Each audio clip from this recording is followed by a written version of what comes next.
আসসালামু আলাইকুম। নিগার সুলতানা বানু হাজির হয়েছে নতুন আরেকটি ভিডিও নিয়ে। সবাইকে আমন্ত্রণ জানাই ভিডিওটি দেখার জন্য। আজকে রান্না করব চট্টগ্রামের ঐতিহ্যবাহী আটনি বিরিয়ানি বা উরুশ বিরিয়ানি।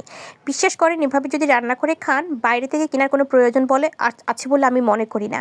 বিশ্বাস করেন খাবেন একবার, খুবই মজা লাগবে, বারবার রান্না করে খেতে মন চাইবে। আর বেশি কিছু লাগে না এটা রান্না করতে, তাই আপনাদের সাথে আমি শেয়ার করলাম। আর এটা কিন্তু অবশ্যই আমি একটি বাবুর্চি থেকে শিখে এসেছি, একদম ঘরোয়া স্টাইলে। তো প্রথমে করব কি, আমরা আদা রসুন পেঁয়াজ দিব না, সাথে দিব হচ্ছে বাদাম এবং হচ্ছে নারকেল দিয়ে আমরা ভালো করে ব্লেন্ড করে নিব। চাইলে দুটো কাঁচামরিচ আপনারা দিতে পারেন, বাট আমি দিইনি। ব্লেন্ড করার পরে তেলে দিয়েছি বেশি করে পেঁয়াজ, যেহেতু আমরা পেঁয়াজ বাটা দিব না, বেশি করে পেঁয়াজ দিয়েছি। পেঁয়াজে দিয়েছি গরম মশলা গোটাগুলো, যেমন গোটা মশলার মধ্যে দিয়েছি দারুচিনি, এলাচ, লবঙ্গ, তেজপাতা, সাথে দিয়েছি জায়িত্রী এবং জায়ফল, গোলমরিচ গোটা। এরপর এগুলো দিয়ে আমি মাংসটাকে ভালো করে ভেজে নিয়েছি। যাদের কিন্তু গরুর মাংস খেতে খুব বেশি প্রবলেম হয় তারা এভাবেই কিন্তু মুরগির মাংস দিয়ে আটনি বিরিয়ানি এটা খেতে পারেন।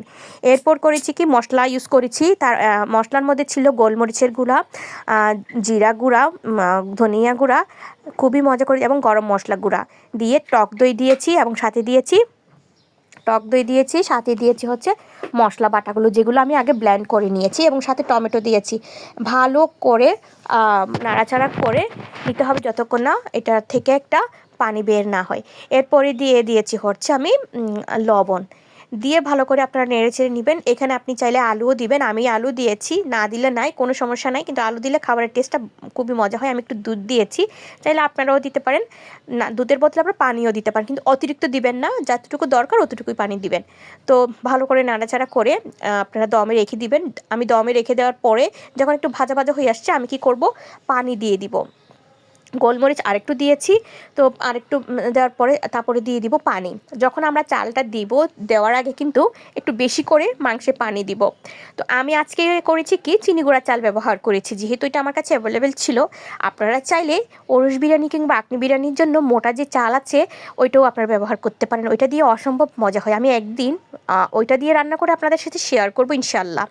তো এইভাবে যখন চাল দেওয়ার আগে পানিটা একটু মাংসের মধ্যে পানিটা দিয়ে পানিটা একটু সিদ্ধ করে নেবেন। পানিটা যখন একটু সিদ্ধ হয়ে আসবে তারপর আপনারা চালটা দিয়ে দিবেন। আমি চালটা দিয়ে দিয়েছি। চিনি গুঁড়া চাল ছাড়াও আপনারা যদি মোটা যে সিদ্ধ চাল আছে ওইটা দিলেও কিন্তু খুব মজা হয়।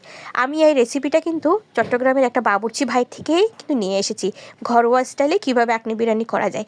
তো আপনারা বিশ্বাস করেন একদম রিয়েল টেস্ট আপনারা এটা এখানে পাবেন, একদম মানে বাসায় আটনি বিরিয়ানির যে স্বাদ ওইটা আপনারা 100% পাবেন।